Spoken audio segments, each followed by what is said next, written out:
This is my review on Baddies USA Chapter 2, Episode 5. Diamond did better this round with her fight with Pressure, just because obviously Ivory was coaching her in the background, similar to what Ivory was doing on Baddies Africa as well. I am glad that Bahoti keeps getting Emery as well, because they all tried to bully Bahoti on the first season of Baddies Gone Wild as well.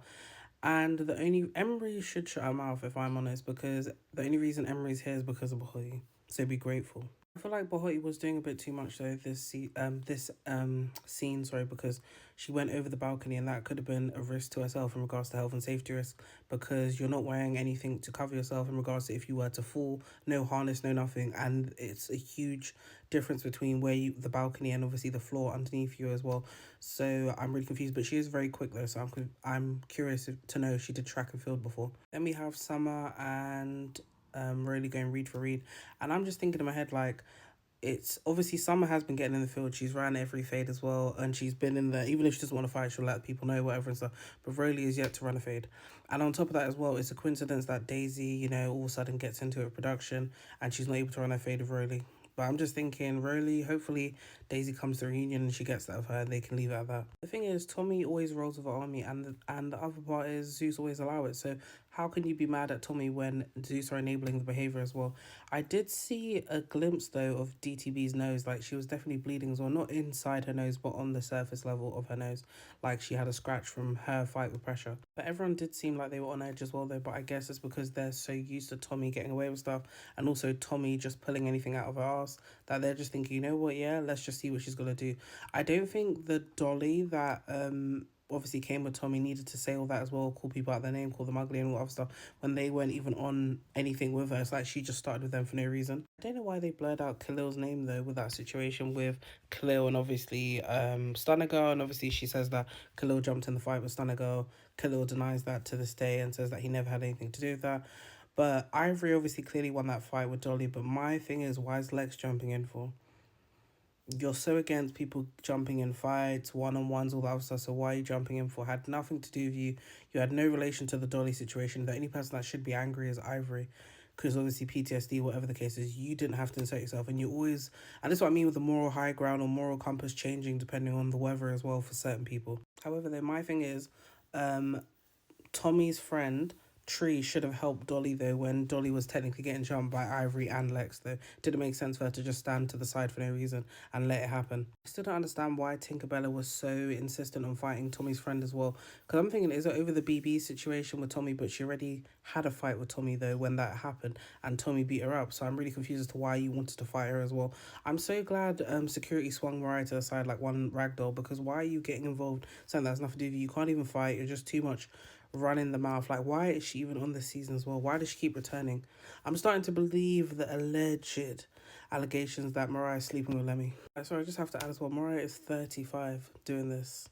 35. This is embarrassing. Again, I still don't understand why Ivory and Lex were jumping Dolly. It didn't make any sense. And also, I don't understand why Tasiki's so angry at Tommy bringing people in. You're not angry at Tommy, but you're angry at the people Tommy brought in.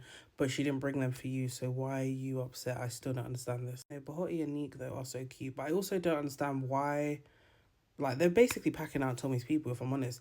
But I also want Tree to get a fair one with Tinker, because obviously people were trying to jump in when she was trying to get her one-on-one. Then on top of that as well, Mariah don't even have no phase, no storylines. The only storyline you did have at some point was Summer. That one's done. Then you had a storyline with ET that got ended like the first time it went there with that tired ass round that one round you did. Like, please. Then we have Amber finally making an appearance as well, but I didn't understand why Tavi's touching other people's belongings, because if it was her, she wouldn't like it as well.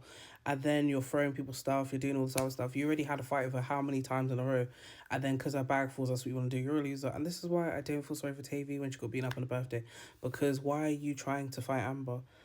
And then when you can't fight her, you're now damaging her stuff. Like, you're a loser. What I didn't understand yet is why Amber snuck to Siki. It didn't even make any sense. You could have just asked for a fair head up and she would have given you that as well. However, Amber did get a good few hits in with Tasiki, but she lost the fight ultimately. The saddest part of this all was the security guard, when Tasiki was grabbing his hair and punching him, and he wasn't, obviously, he was trying to stop the fight, but I feel like more security should have been around to intervene and stop both of them fighting anyway. And then, obviously, Amber's laid out on the floor. And obviously, due to the fight or the altercation that Amber had with Siki, now her wounds reopen and her stitches basically come undone. I'm just thinking she should have just healed and waited for the reunion to fight her, or waited further along the season. 'Cause obviously, they filmed for like nearly a month now. I'm sure it would have healed, and then you can fight her again at some point if you want to. I really enjoy Tavi's confessional look as well. I said it last week, but also why did Tasiki sneak Tree? Because at first I thought it was that Sorok, but it wasn't. And I'm just thinking, why is Tasiki's why does she have some sort of sidekick next to her as well that's getting involved in fight? This is why I didn't understand as well. Everyone's trying to jump someone for no reason. They're all losers for that. You could have just asked for 1-on-1. Tasiki don't need no help. So what was the point of that?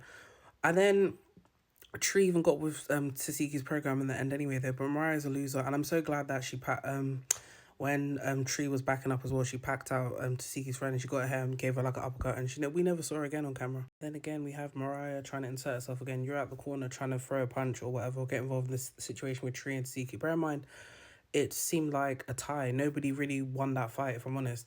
But Mariah, the only one fight you've been winning is the one with DJ Sky, because she don't want to fight you at all. Like, please. Then we had obviously Pressure and DTB, Pressure, Sneaks, DTB, and then obviously eventually, like within that same scene or whatever, DTB gets Pressure back and sneaks her as well.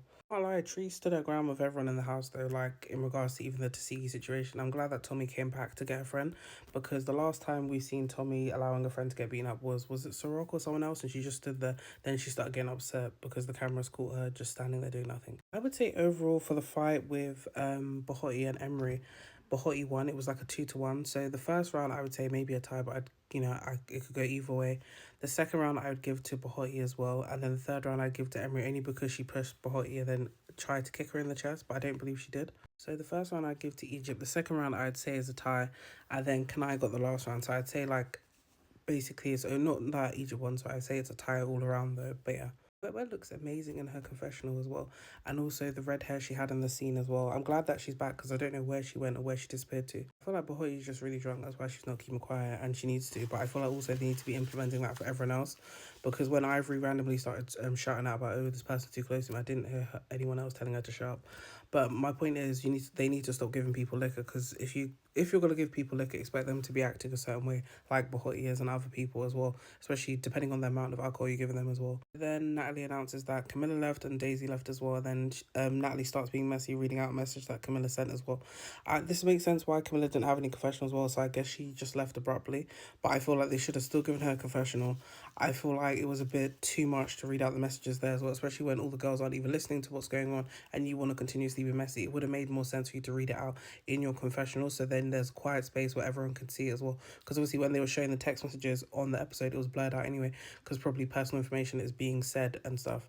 Then really calls out Pressure as well, saying that she was weird to her, that when she saw her, everything was fine. But then obviously now, that she's acting like it's an issue, but really and truly Pressure kind of picked on Rolly from what we saw on the first episode or whatever when they're at the rehearsals, and she kind of came up to her, and that's when Rolly backed up because she saw her coming. Then Pressure flexed about having an AMG. The car is very nice, I have to give it to her. I don't understand is why Scarface is still trying to sneak Pressure, and it's like, why didn't you get another round in with Dolly? That would make more sense. I didn't understand Amber trying to imply that she was the victim in this situation when you snuck to Siki. The only thing that got me, and I was kind of cackling, but then I thought it's getting a bit worrying, was Amber running down the road as well, getting paranoid and stuff like that. And I'm just thinking maybe she has a mild concussion, and that needs to be seen to immediately. I never knew that Kate Recon was a diabetic either. I don't know if she has type 1 or type 2 though, but I feel like obviously it's very serious when people that have diabetes don't look after themselves well, because it can become a life or death situation. I feel like it would have made more sense, and it could also bring awareness as well if she had probably a sit down with DJ Sky, because DJ Sky I believe has diabetes too. I feel like Tinker needs to stop fighting Cold Killer. It's getting tiring. You've been doing this for how many seasons? Let's leave it out. I like Scarface's pink hair as well. I also feel like Fana doesn't have a storyline now that her and DTB deaded their beef. Then you have Ivory bragging again about pissing on someone in the male situation. I'm thinking people get laid down for less, so let's just stop that. Like, you'll always be a weirdo for that situation as well, like such a loser. I agree with Lex. I expected ET to run a fade with Dolly straight away. I liked at the beginning how Pressure and Sorok were bonding and that scene, and I also like Sorok's confessional look as well. I feel like Emery's just creating a storyline with Neat because there's no need for her to fight her at all. From what Sorok said, Mariah needs to run a fade with her, but I feel like Mariah is going to be hiding behind Tasiki again, so I'm not really surprised at this. I also don't get why Pressure is trying to check Sorok. It doesn't even make any sense at all. This is what I mean, unorganic storylines. Then again, why is Pressure doing this for? It doesn't make any sense at all. Like, you're trying to fight her for no reason, then you got beaten up in the end. Like, what did we learn from this? The fact that TT was trying to level with Pressure as well and Pressure wasn't trying to hear it, this is why she got beaten up in the end. And obviously next episode we see her getting dragged across the couch. You could tell Sorok was tired of Pressure as well, because when she picked up that Hoover, that's when Pressure started running. Then obviously Sorok grabbed off Pressure's wig, then Pressure went to hide in the toilet.